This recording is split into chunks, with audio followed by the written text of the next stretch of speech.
Bonjour, je voudrais raconter dans cette vidéo un événement qui s'est produit en 1956 et que rapporte Maria Winowska.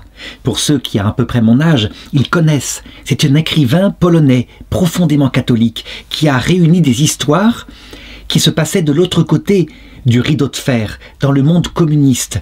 Et 1956, c'est une époque qui est encore terrible. Staline est mort il y a 3 ans.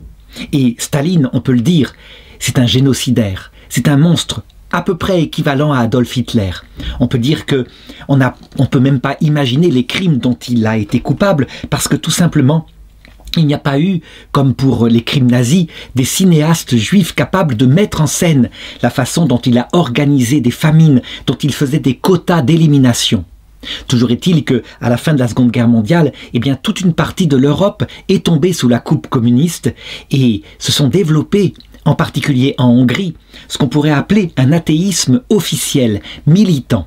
La Vierge Marie l'avait dit, « Consacrez la Russie à mon cœur immaculé et elle se convertira », en sous-entendant que c'était en tant que pays que la Russie était officiellement athée et athée militante, et qu'elle deviendrait un pays officiellement chrétien, ce qu'elle est devenue après cette consécration qui a été faite dans les années 80 par le pape Jean-Paul II.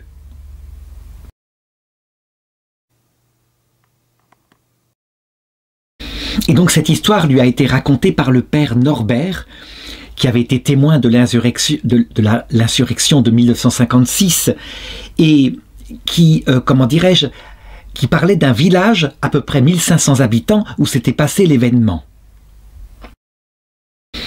Dans ce village, au niveau de l'école, il y avait une institutrice particulièrement bien vue des autorités politiques parce qu'elle était une athée militante et elle se faisait fort d'arracher la foi dans le cœur des enfants parce que les enfants étaient de familles catholiques et les parents très souvent s'obstinaient à les mettre au catéchisme. Habituellement, son militantisme athée consistait simplement à ridiculiser les dogmes chrétiens. Et les enfants qui étaient assez petits, qui avaient autour de 9-10 ans, eh bien, ils n'osaient pas répondre, ils étaient intimidés, ne serait-ce que par l'autorité qui vient de la maîtresse. Et dans cette classe-là, il y avait une élève qui s'appelait Angèle, qui était âgée de 10 ans, et qui était particulièrement douée, très intelligente, très vive, toujours première en classe. Mais les autres ne la jalousaient pas parce que, en fait, elle était toujours prête à rendre service, à aider pour les devoirs. Elle se mettait en 4 pour les autres et elle ne se vantait pas du fait qu'elle était très très douée dans ses notes.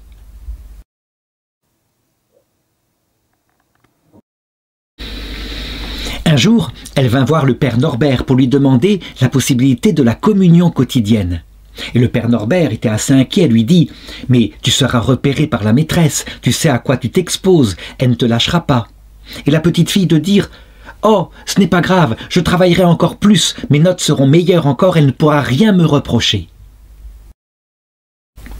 Et elle insistait « Vous savez, le jour où je communie, je me sens plus forte, et donc, s'il vous plaît, mon père, ne me refusez pas cela. » Et donc le père Norbert accepta avec tout de même une arrière-pensée en se demandant quelles allaient être les conséquences pour elle parce qu'elle serait évidemment repérée en rentrant dans l'église, etc.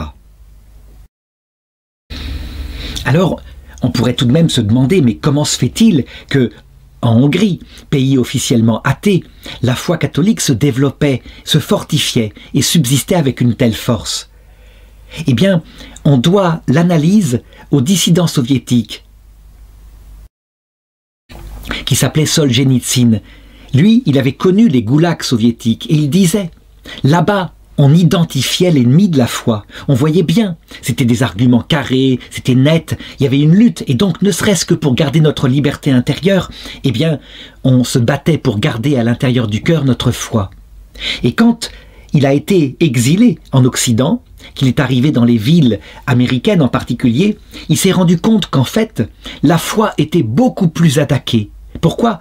Parce que ça se faisait insidieusement, tranquillement, un peu comme par exemple, si on met un crabe dans de l'eau froide et on met le feu sous l'eau froide, eh bien le crabe ne se rend pas compte que l'eau, elle est de plus en plus chaude et peu à peu, il meurt sans s'en rendre compte du tout. Eh bien, c'est pareil, l'Occident envahit les âmes et peu à peu, on ne se rend pas compte dans ce climat-là que sa foi est en train de disparaître et qu'on est pris par l'idéologie dominante. Du côté du rideau de fer, c'était pas comme ça que ça se passait. Et donc les enfants eux-mêmes avaient une foi solide. Évidemment, comme l'avait prévu le curé, à partir du moment où l'institutrice se rendit compte de la piété de cette petite fille, la classe devint pour elle un enfer. Ça veut dire que les brimades ne manquaient pas, les interrogatoires publics au niveau de la matière pour voir si elle n'était pas, je dirais, en lacune sur tel ou tel point. Et ça en devenait tellement mauvais que la petite fille pâlissait de jour en jour et maigrissait un peu, si bien que le curé s'inquiétait et lui demandait « Est-ce que ce n'est pas trop dur ?» Et elle répondait simplement « Non, ce n'est pas trop dur, c'est rien par rapport à ce que Jésus a vécu, ce sont quelques petites brimades et ça ne va pas si loin que ça. » À partir de novembre, eh bien, la classe se transforma en de vrais duels intellectuels entre cet enfant de 10 ans, Angèle, et l'institutrice. Et à chaque fois, on pourrait dire que l'enfant ne savait pas quoi répondre. L'institutrice, elle avait apparemment, en tout cas extérieurement, la victoire. Si bien que dans la classe, on voyait petit à petit les arguments des athées qui progressaient et des enfants qui commençaient à douter eux-mêmes de leur foi.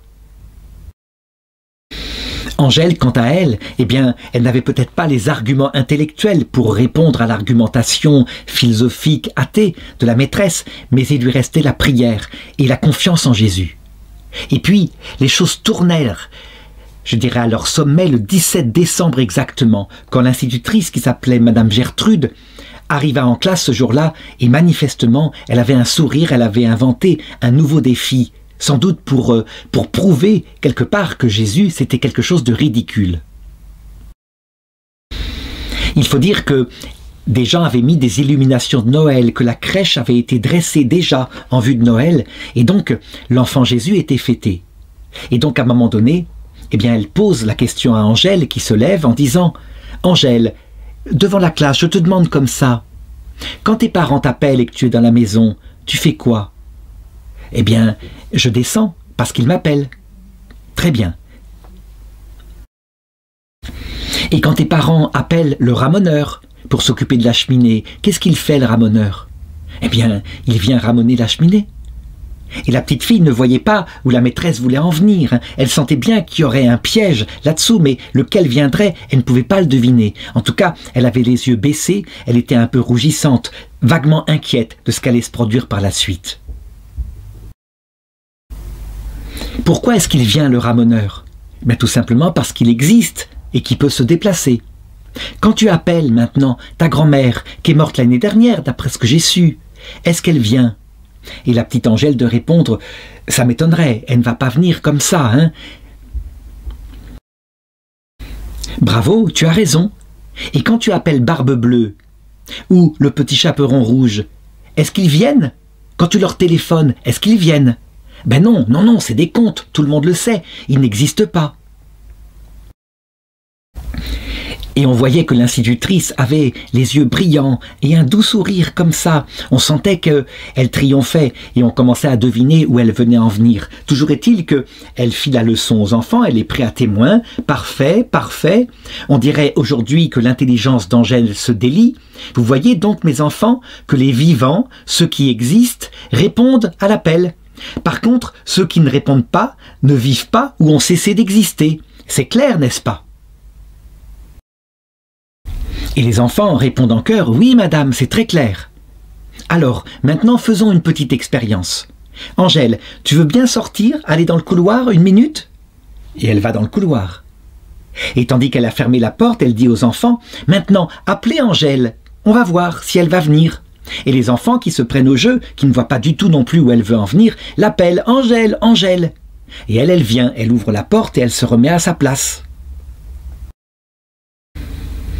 Et l'institutrice de reprendre sa leçon. Nous sommes donc bien d'accord. Vous voyez, lorsque vous appelez quelqu'un qui existe, il vient.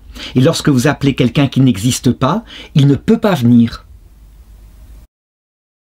Vous voyez, Angèle est bien là, en chair et en os, et donc elle est venue. Et bien maintenant, je vous propose une petite expérience. Je vous propose ceci. On va faire exactement comme on a fait là. On va appeler l'enfant Jésus. Et puis on va voir s'il va venir. Est-ce qu'il y en a parmi vous qui croient encore en l'enfant Jésus? Et il y a quelques petites voix qui répondent « Oui, oui, moi j'y crois ». Mais très timide, peu de voix, et les autres se taisent, parce que maintenant on a compris. Et ensuite, l'institutrice se tourne vers Angèle et lui demande « Et toi, Angèle, tu crois encore à l'enfant Jésus ?» Et là, Angèle, elle est comme soulagée, parce qu'elle a compris maintenant quel était le piège. Elle voit très bien, et elle répond avec une très grande fermeté, une très grande ferveur « Oui, oui, je crois absolument en l'enfant Jésus. » Alors, poursuit l'institutrice, je propose que nous fassions maintenant le test. Nous allons tous crier avec Angèle « Viens, enfant Jésus !» et nous allons voir s'il va venir. Alors vous êtes prêts? Allons-y, vous n'avez plus qu'à l'appeler. Évidemment, il se fait dans la classe un silence gêné et beaucoup ont les yeux baissés vers leur pupitre. Et l'institutrice insiste « Allez-y, appelez-le 1, 2, 3, dites-le !» Et personne ne le dit. Et l'institutrice de dire simplement « Mais vous voyez, c'est pas plus compliqué que ça. Pourquoi vous ne l'appelez pas? Tout simplement parce qu'il n'existe pas. » Vous savez très bien que c'est exactement comme Blanche-Neige, comme le petit chaperon rouge. C'est pas la peine de l'appeler, il ne viendra pas. Et évidemment, les enfants de la classe continuent à se taire. L'argument, il est concret, il est palpable, et on sait à quel point de tels arguments ont un impact important sur les enfants qui aiment voir les choses, les expérimenter. Et plus tard, le prêtre qui a interrogé les élèves, parce que je n'ai pas terminé l'histoire, dira que effectivement, certaines étaient là, et manifestement, l'institutrice triomphait. Quant à Angèle, eh bien, elle était toujours debout, elle ne s'était pas assise finalement, et elle était toute pâle. Et certaines ont dit « J'avais peur qu'elle ne tombe ». Et l'institutrice s'était remise à son bureau, et elle était toute souriante, elle triomphait, elle venait d'écraser l'infâme. On peut le dire avec le mot de Voltaire. Mais soudain, il se produisit quelque chose d'étonnant. Angèle, elle se mit au milieu de la classe, devant l'institutrice. Elle se tourna vers ses camarades et elle leur dit « Eh bien, allons-y, nous allons l'appeler. Nous allons l'appeler maintenant. Faisons-le tout ensemble. »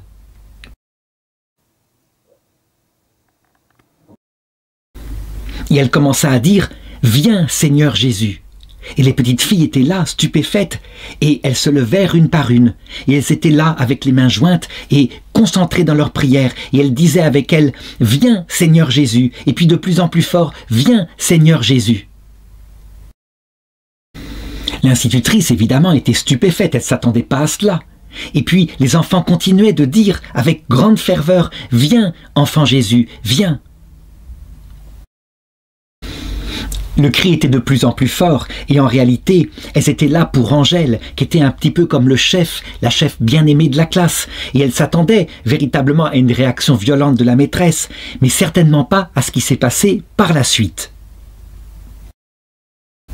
En effet, c'est à ce moment-là que cela éclata, et le pauvre aumônier qui était là, qui raconte cette chose-là, à Maria Wieniawska, ne peut pas faire autrement que de dire « Je vais vous raconter ce que m'ont dit les enfants, les propres mots des enfants. Je ne peux pas faire autrement. Et moi, vous savez, je suis un prêtre, un pauvre aumônier. Mais j'avais besoin aussi, je m'en suis rendu compte après, d'un signe comme ça. » Et voici le récit d'un enfant. Nous ne regardions pas la porte.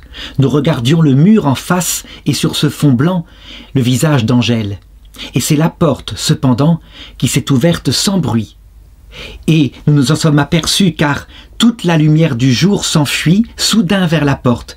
Et cette lumière grandissait, grandissait, puis devint un globe de feu. Alors nous avons eu peur. Mais cela a duré très peu de temps. Nous n'avons pas eu le temps de crier.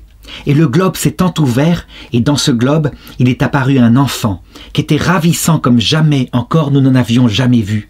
Et cet enfant nous souriait, sans proférer une parole. Et sa présence était une immense douceur. Et nous n'avions plus du tout peur. Et ça a duré, je ne sais pas, un quart d'heure, une heure, on ne sait pas. Ça a duré peut-être quelques instants. Personne n'a pu vérifier. Le fait est que l'événement n'a pas débordé la durée de la leçon.